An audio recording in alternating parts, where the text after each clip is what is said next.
likely to get my car sooner than you. But if we continue that, it's if you are the Belgian factory, which is where the issues are. And look, I mean, neither of us actually know as much as the man who runs the company, and I do suggest you read that interview with the chief executive. I'm very grateful, Nick. Thank you. I sense we will be returning to vaccines because that is the conversation that's really dominating what we're looking at this morning. But there's much else for Sir Keir Starmer to reflect on, which is, of course, that ghastly milestone that was passed earlier this week. While we might be successful on vaccines, we've certainly not been. When you look at the number of deaths, we need to talk about that. And, of course, the supposed return to schools on March the 8th. Is that attainable? And I've not even mentioned quarantine hotels or helping with SSP, statutory sick pay. Much to discuss. Your calls to Labour leader Sir Keir Starmer after the 9 o'clock news on LBC.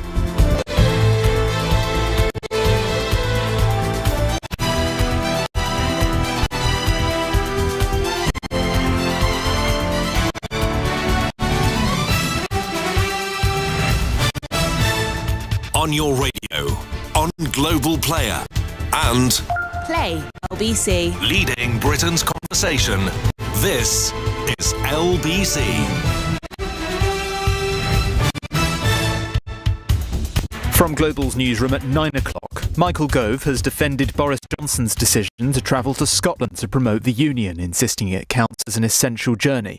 The Prime Minister is due to see NHS workers and the armed forces working on the rollout of the COVID vaccine. But First Minister Nicola Sturgeon has questioned whether the trip is necessary. The Cabinet Office Minister has denied suggestions that the visit's been fuelled by signs of growing support for Scottish independence.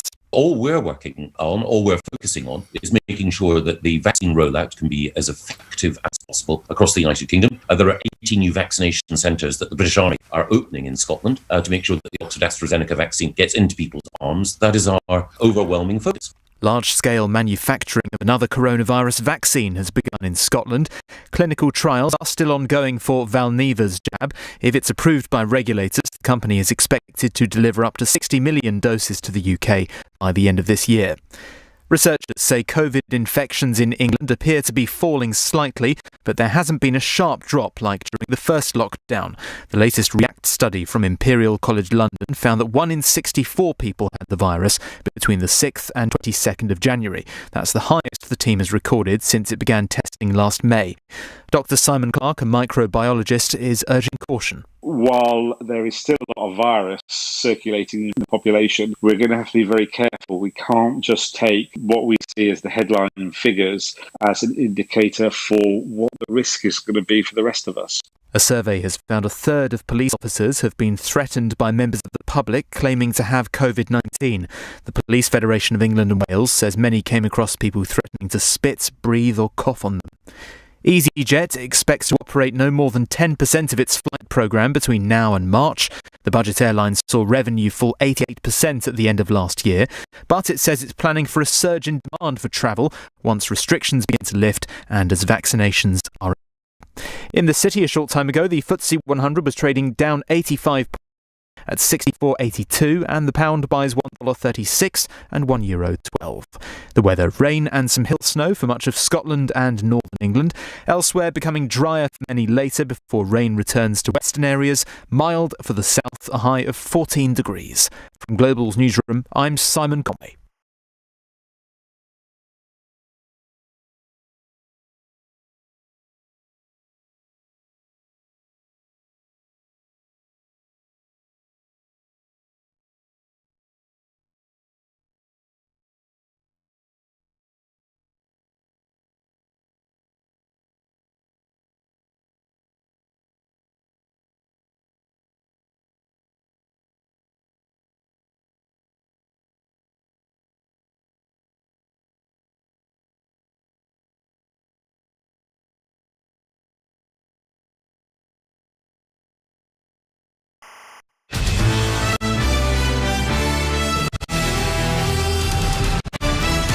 This is LBC from Global, leading Britain's conversation with Nick Ferrari at breakfast. Call Keir. Put your questions to the leader of the Labour Party, Sir Keir Starmer, now. 0345 6060 973.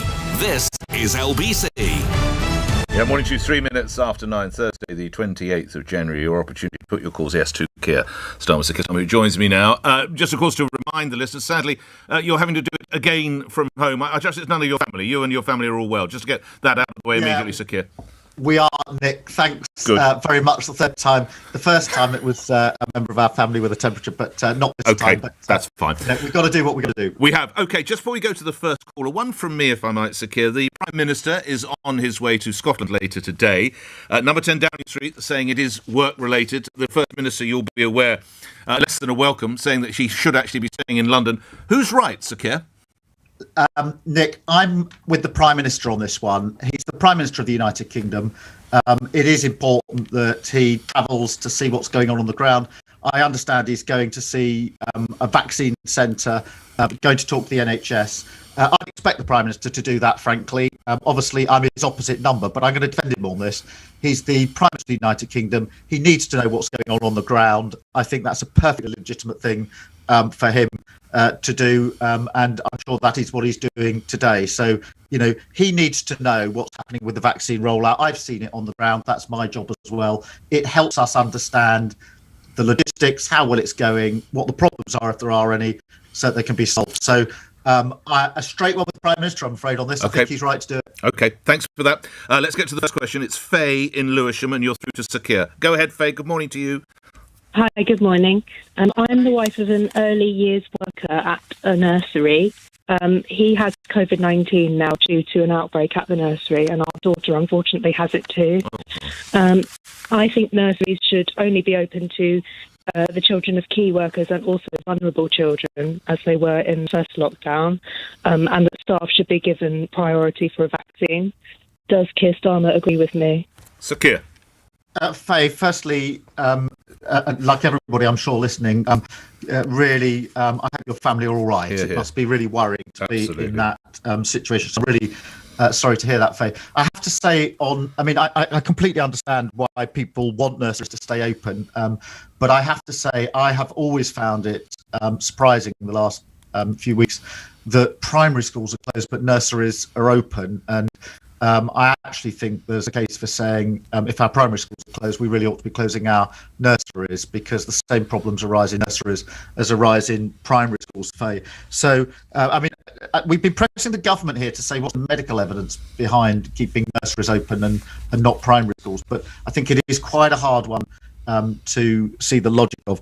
Tulip Sadiq, who leads for us on this, has been asking questions in the House of Commons, Faye. So I'll pass that on to her, just to let her know your particular issues as well. But broadly speaking, you think there is an argument that nurseries safe for key workers, vulnerable children, they should be closed, Sir Keir, just to get that straight. I think there is an argument for that, and I'd like to see the medical evidence, but I've struggled with the idea that primary schools are shut and nurseries are open.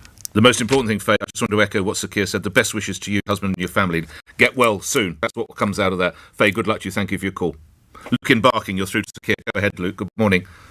Hello, good morning. Hi, Luke. I wanted to ask, good morning. My name is Luke. I'm a paramedic on the front line, and I've been working through the whole lot from the first lockdown to this. And the comparison between obviously all three lockdowns is, this is nothing compared to the first lockdown. I think we definitely need a stronger one, i.e. shut cafes, get everything completely shut down except for the bare minimum. What do you think? I agree. So you see shut cafes, shut coffee shops, things like that. That's what you're saying. So really only effectively supermarkets. What we witnessed last year, I think, is where you're driving. And by the way, but if I don't hear from you, thank you very much for the work you're doing. You're a standout bloke, as are all of you and the women on the front line. So Keir Starmer. Luke, can I also say thanks for what you're doing on the front line? I know this has been a hard, whatever it is now, 10 months for those on the front line, pretty unrelenting. So thank you for that. I think you're right to raise this. I think a lot of people are saying the situation we're now in with the new variant is at least as bad as the situation last March, arguably worse, and yet the restrictions are not as tight as they were in March. I think people say, well, why is that? That seems odd to us. I think the restriction at the moment I'm most concerned about is the borders, because the government took action yesterday in relation to those coming from certain what they call high-risk countries. I've got no problem with taking action in relation to high-risk countries, but the mistake, or one of the mistakes last time, was to assume that the virus arrives on a direct flight from a country that is thought to be high risk. We learned in the first phase of the pandemic that the virus actually arrived predominantly in the UK from places like France and Italy, which is not where it started. And the worry here is that the variant is probably going to do the same thing. So I'm in favour, actually, of ensuring that everybody who comes to this country from wherever they come in the world should be subject to testing and subject to quarantining in a hotel, because my concern is otherwise we'll find that the new variants, which we know transmit at much higher rates, etc., will come in by indirect routes. And so, Luke, I agree with you on this, but I think the most pressing thing is take stronger action on the borders at the moment. So tougher lockdowns here and quarantine hotels, presumably for everyone except hauliers. Is that what I'm hearing? And obviously airport crew as well. Yeah, Nick. I mean, the problem is people assume that if there's a new variant in a particular country, that if you block from that country, then you've blocked the variant. But of course, people travel in all sorts of different ways indirectly. And what happened last time was because it travelled indirectly, it got to the UK through other means. There's no reason to suggest the new variant is going to be any different. Would we have enough hotel rooms, Sir Keir? Well, I think so. I mean, the most hotels across the whole country are pretty empty. The other thing, because I mean, in a sense, let's not make this party political, because I'm really worried about it. The other thing is that some countries don't have the ability to detect new variants. And therefore, there probably are new variants in countries that we don't even know are high risk at the moment. And so just at the moment, I think we've just got to take those maximum measures, and that means quarantining everybody coming in. OK. Luke, again, and I'm sure Sir Keir echoes, great work that you're doing, you and your colleagues. Thank you for what you do. We're going to talk quarantine hotels with Riz in Sittingbourne. Riz, you're through to Sir Keir Starmer. Go ahead. Morning to you. Good morning to you both. My question to Starmer is, I've got my missus who's just recently gone to Canada due to the ill health of her father, and she's not gone on holiday. Unfortunately, she has to be there on his last days. Now, the thing is, if we are going to, I mean, I'm all for quarantining and everything, but the current situation, current climate being that we are in the financial strife as well. Now, obviously, we would have to foot the bill for these quarantine hotels. So what allowances would you ask for in regards to this? Because obviously it's going to cost over £1,000. It is. It's estimated to be, sorry to interrupt you, Sir Keir, estimated broadly in the region of £1,500. Currently, it is suggested the government will provide transport to the hotel, but then effectively you're on your own. Riz, good luck, of course, to your wife and to your family. I'm sorry to hear that misfortune, Sir Keir. Yeah, Riz, again, I'm really sorry to hear about the position that you and your wife are in and the ill family member in Canada. That cannot be easy on top of all the other stress and strains of this virus.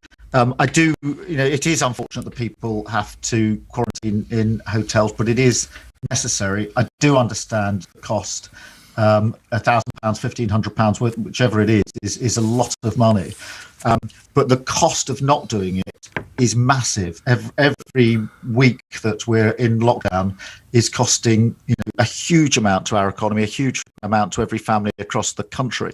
Now, I don't know whether the government is prepared to help in. Do you think they should, Sir Keir? Should it be means tested in some fashion? I mean, I have to say I'm fortunate. I could probably do it without too much problems. But there are many people who would visit an elderly relative, someone elsewhere in the world. That £1,500 might mean they don't see their dying mum, Sir Keir. Yeah, I don't know, Nick, is the honest answer to that. I'll raise it with the government. What I don't want is complicated bureaucracy and means testing, etc., which slows the whole thing down. Whether we like it or not, this has got to operate. It's got to hit the ground running. And Riz, I'm not unsympathetic in the slightest to you and your family, but what I wouldn't want to do is to introduce all sorts of tests and bureaucracy that means it doesn't work. At the moment, what we need to do is to make sure people are in those hotels, they're quarantining. As I said, I'd go further than the government on this. But Riz, you've raised this point, and what always comes out of this session is a number of issues which I can then take away. That's one I'll take away and just talk to the government about to see whether there's any room for manoeuvre for people who are in a particularly difficult situation, as you obviously are. Well, we know from past experience often these get raised in Prime Minister's questions, so stay tuned, it may be there. Just briefly on this before we move on, Sir Keir, it is reported that it could be 3 weeks before these so-called quarantine hotels are good to go. I challenged Mr. Gove about this earlier in the show, and he said that there are certain hurdles that have to be cleared with the travel industry and hoteliers and everything else. 3 weeks seems like an enormous amount of time to me. Where are you on that, Sir Keir? I'm surprised that it should take 3 weeks. I have been in hotels in the last 9 or 10 months. Most of them have already changed to COVID secure. So if you go into a hotel now, as you probably know, everything is COVID secure. The whole, all the hotels have been changed. The breakfast, the toothpaste, and all the rest of it are all done separate packaging. So I'd be surprised if most hotels aren't pretty well ready to go. I'd need to. I'd be very surprised to know why that's going to take 3 weeks. Right, maybe keep an eye on that as well. I sense you possibly will, you and your colleagues. Ishmael in Solihull, you're on the phone. You're on the line too. Call Keir. Go ahead, Ishmael. Good morning. Hi, morning, Nick. Morning, Sir Keir. Hello. Well, thank you for having me. It's all about the vaccine. I'm a surgeon. I work in the West Midlands, and I think my call would be echoing lots of my colleagues. I wouldn't say demands, because we understand what the current government is trying to get done, but what they've done with our vaccine now is that we've been given the first dose of the vaccine, and we were initially consented for having the second dose within 3 weeks' time, and this was the consent form that we signed initially, that we agreed that we would be taking the vaccine based on what Pfizer-BioNTech has said at the time. And after having the first dose, the government said that due to public health interest, they would say we would rather give you the second dose in 12 weeks' time. Now, I understand that we're in the middle of a disaster and a pandemic and all, but I assume that we as well as other people, as well as police, all other emergency people, teachers, people are talking about now, we are part of the working force that is important for the country to get back on its feet. Absolutely. I've got to move you to your question. I do apologise. So what is your direct question to Sir Keir? So we would want to know if there is a plan to get us vaccinated earlier than what the government is now saying about Sir Keir has been addressing this. In fact, I think there was an exchange, as I recall, this week. Ishmael, again, thanks for the work you and your colleagues do. Stay tuned. Let's listen to answer Sir Keir Starmer. Ishmael, on this question of the second dose, I understand the concern people have, particularly those that were told, look, you're having your first vaccine dose now, and we'll see you again in 3 weeks. Quite a lot of people were in that position, particularly before Christmas, before the approach changed. And now they're being told, no, it won't be 3 weeks, it will be 12 weeks. And people are very concerned and anxious about that. I do, however, again, support the scientists and the government on this. All the evidence I've seen shows that it's the first dose that does a huge amount of work in relation to vaccinating people, and that the movement back to the second dose to 12 weeks, however frustrating, doesn't significantly increase risk. And so actually I support that. The advantage then is that more people can get the first dose, and therefore the overall number of people who've got at least the first dose of the vaccine goes up pretty dramatically. So Ishmael, I sympathise, but just like Scotland issue, on this issue, I do think the government and the scientists are right. That the important thing is that as many people as possible get the first jab, as long as the second jab is within that 12 weeks rather than the 3 weeks. I think it's particularly tough on people who were told that they've got the date in 3 weeks. I get that. But I think it is better overall to get the maximum number of people through the vaccination gate. The sooner we can get that done, the sooner we can take the pressure off the NHS, take those awful death tolls down, and also reopen the economy, which is obviously taking a huge amount of damage every single week we're in lockdown. Where you do differ, I understand, from the Prime Minister, Sir Keir, is the idea of teachers being moved up the waves or the cohorts, whatever you wish to call it. You believe that perhaps lockdown should be used to attain that. You point to other key workers. Are you really saying that a fit and healthy 25-year-old teacher should go ahead of someone in their 60s, a pensioner? Nick, what I said yesterday was that once the first 4 high-risk and elderly categories have been vaccinated, which we hope will happen by the middle of February, and I've seen the vaccine centres, they're fantastic, and I do think that can happen, that at that stage, alongside the other categories, which is the 5 to 9s, 5, 6, 7, 8, 9, that we introduce some key workers, but particularly teachers and school staff. We've got a half term in mid-February. when the schools will be shut, and it would be possible, I think, to get pretty well all school staff and teachers vaccinated in that period. I do think we should do that, because what I worry about, Nick, is that I'm not suggesting, by the way, that teachers and school staff are more at risk of hospital admission and death. There's no scientific evidence to suggest that. What I'm very mindful of is that what we saw September through to December, when schools were supposedly open, is that in truth they were highly disrupted. Every week there was a class or two self-isolating within the school. So children were in school one week, out school the next, in school, back home again. It was completely disruptive. We're heading for that again in March, I think, if we don't do something about it. But what about police officers? Because we've got half term, it's an ideal opportunity to simply get that cohort vaccinated. I would like to sit down alongside the other categories. We're going great guns on the vaccine. The Frontline are doing a brilliant job. I saw the mass vaccine centre at Stevenage last week, absolutely first class. And they're up for the challenge. So it's to introduce teachers and school staff alongside the other categories. So it's not either or. It's to have the ambition to do both. And half term is a fantastic opportunity. Okay, but what about Otherwise, police officers? When schools are open. There is an argument, and we heard Dame Cressida Dick on this show last week, who, just to remind the listeners, is Commissioner of the Met Calls, saying that she believes police officers should be elevated up the cohorts. Where are you on that, Sir Keir? Again, I'd like to see police officers, prison officers, another example, as soon as possible, because of the exposure they had. And so, I do think that's important. But just going back to schools, I mean, all four children's commissioners agree with me on this. Simon Stevens has said, look, I think it's an argument we're going to have, and the chair of the Conservative chair of the Education Committee. So I think there's a growing sense that with schools, it's that if you don't do it, please don't pretend that on the 8th of March we're going to go back to any sort of... It's not going to go back to as it was in February. It's likely to go back to the disruption of schooling that we had in September, October. And nobody wants that. I mean, the impact on children of being in 1 week, out the next, back in, back out. I mean, it was really, really disruptive. Let's stay with vaccines for the next question. Jennifer in Barnet, you're through to Sir Keir Starmer. Go ahead, Jennifer. Morning to you. Good morning. Thank you. Sir Keir, do you now regret Labour pushing for us to sign up for EU vaccine schemes? And are the EU wrong to strong-arm companies to give them the vaccine first? Yes or no? Thank you. Jennifer, that Labour never pushed for us to be anything to do with the EU vaccine scheme. It's something that the Prime Minister puts to me without actually ever letting me answer him. Here's your opportunity, Sir Keir. What is the reality?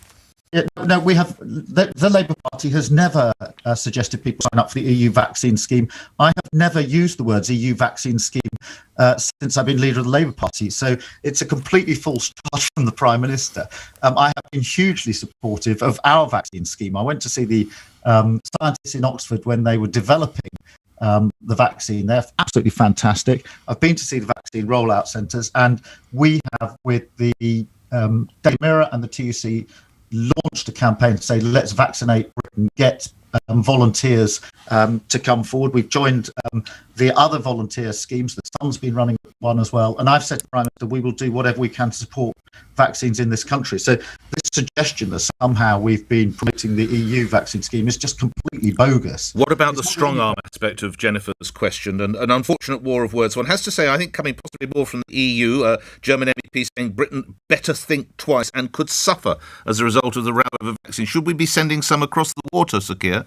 Look, I don't want to interrupt the supply of vaccines into the United Kingdom. We're doing a fantastic job. Those scientists at Oxford got that vaccine through working really hard night and day.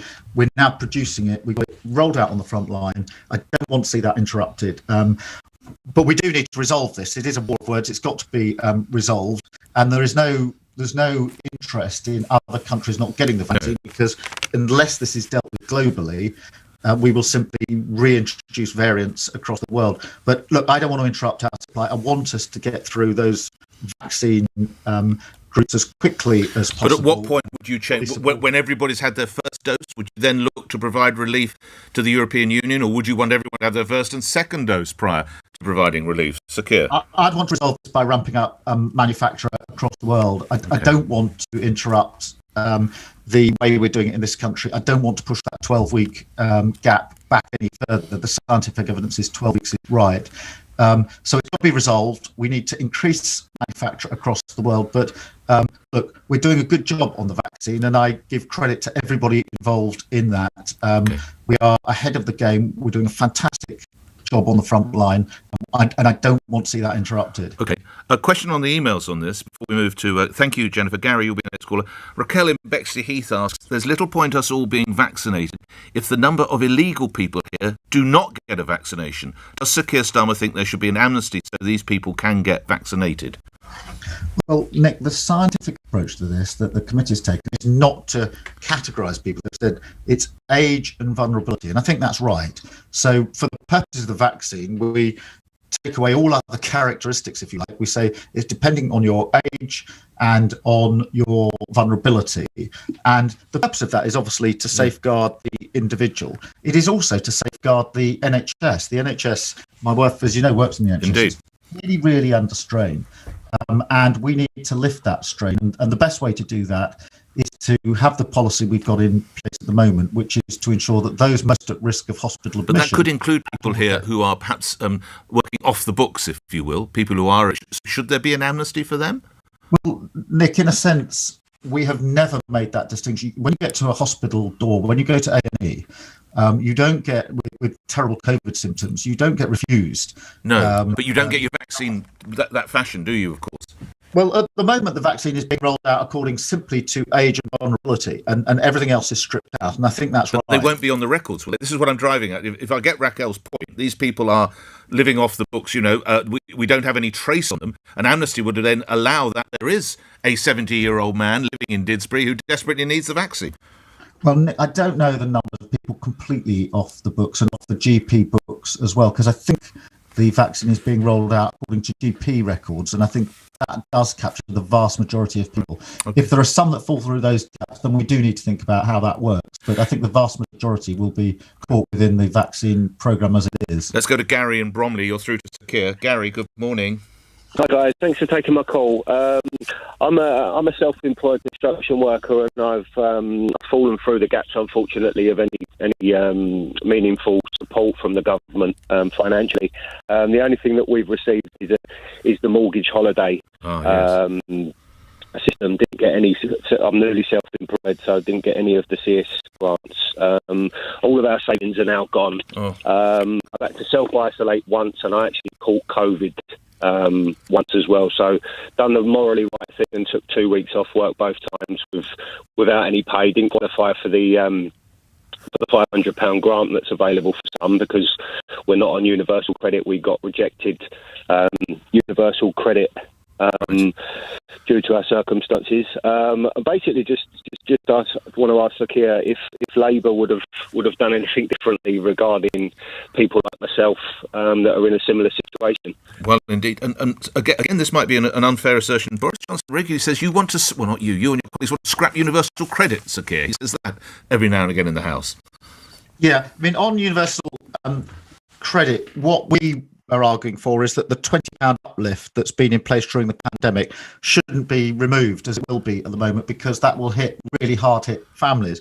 But Gary, you raised two really important points here, both of which we've raised with the Prime Minister. But firstly, I need to say to you, thank you for doing the right thing and self-isolating, even though it was at cost to yourself, because I do realise just how much of an additional burden that is. Gary, two things. The first is, and Nick and LBC have actually led on this, which is the argument that the 3 million people or so who've been excluded, particularly self-employed, from government schemes, have been unfairly excluded. They've been excluded from March of last year. We asked the government to include them in the autumn when we went into the second lockdown. We asked them again when we went into this lockdown. There are people like you, Gary, that have been excluded all the way through, and that is it was unfair to start with. It is completely unjust now. And Nick, I think one of the people we had on a previous show was called Chris. Chris from Scotland. He was a freelance photographer. Gary was in a not dissimilar position to you, self-employed and without any support. Gary, what we did with Chris was we raised that with the Prime Minister at PMQs, and we'll take your case away and see how we can raise that. Of course, you've got a budget coming up. That might be a line of attack for your, of course, Annalise Dodd, sorry, your colleague, of course. Yeah, so Gary, we would not have left 3 million people outside of all support schemes. The other thing, Gary, that is important that you touch on is that many people, when they're asked or told to self-isolate, really struggle because they haven't got any income. And although the government says that £500 is available, the truth is it's only about 1 in 6 or 1 in 8 people who actually qualify for it. So everybody else is left with virtually no income. And even though people genuinely want to do the right thing, all the evidence is now suggesting that amongst the highest reasons people don't actually self-isolate when they should is that they're worried about whether they can make ends meet. And that's why we've pushed the government to say, be realistic and close that gap. So on both fronts, Gary, you're right. I'm frustrated that you're in that position. And Gary, one of the things that I try to do coming out of this Call Keir session with LBC is to make sure there's some follow-on. And so we will take up your issue, Gary, with the government, just as we did with Chris. I think if we keep on plugging away, I do hope there'll be a change of mind. And if there is, I won't say to Boris Johnson, I told you so. I'll just applaud and say good, because Chris and Gary and millions of others in the same position will actually get what they've been asking for a very long time. Got a final minute. Good luck, Gary. We'll hold on to that, as will Sir Keir and his colleagues. Let's try and rattle through two more. Giles in Manchester, if I could ask you to make your question relatively brief. Giles, good morning. Good morning, Nick. Morning, Sir Keir. Hi, Giles. Keir, hi there. You'll be very aware of the government's plans to impose a lifelong cladding tax on leaseholders pay for remediation. Could you please confirm Labour's position on loans to leaseholders and what your stance is on a solution that properly protects us? And this again touches around 3 million people in the so-called cladding scandal in homes that are either worthless and cannot be sold or possibly even fire traps. Sir Keir? Yeah, Giles, this is completely unacceptable. It's come up a number of times before. 3.5 years after Grenfell, we've still got people living in accommodation which has got cladding that needs to be removed. So they're stuck in unsafe accommodation. Then they've got the additional issue, which is if they want to move and sell, etc., they run into real problems. Huge injustice. We've raised it with the government. What we're going to do this time, Giles, is to push it on. On Monday, we're going to force a vote on this. Every now and again, the opposition get the chance to make an argument, to put a motion that can be voted on. And we're going to say to the government, you've got three things. Establish the extent of the problem, because if you can believe it, 3.5 years after Grenfell, the numbers even aren't sorted. Upfront funding to deal with it and remedy it, and to protect leaseholders from simply having to bear the cost. So practical issues to move this on, Giles. It's an intolerable situation. We're going to put it down for voting. I hope the government doesn't vote against us. But what I'd say... I've not heard this before, have I? This is new information, isn't it? I haven't read this anywhere, have I? Yeah, this is new information. Right. It's something we're doing on Monday, Nick, because we've discussed it on this programme. We've raised questions with the government. We want to force it to a vote. But what I would say to the Prime Minister and government is an open offer.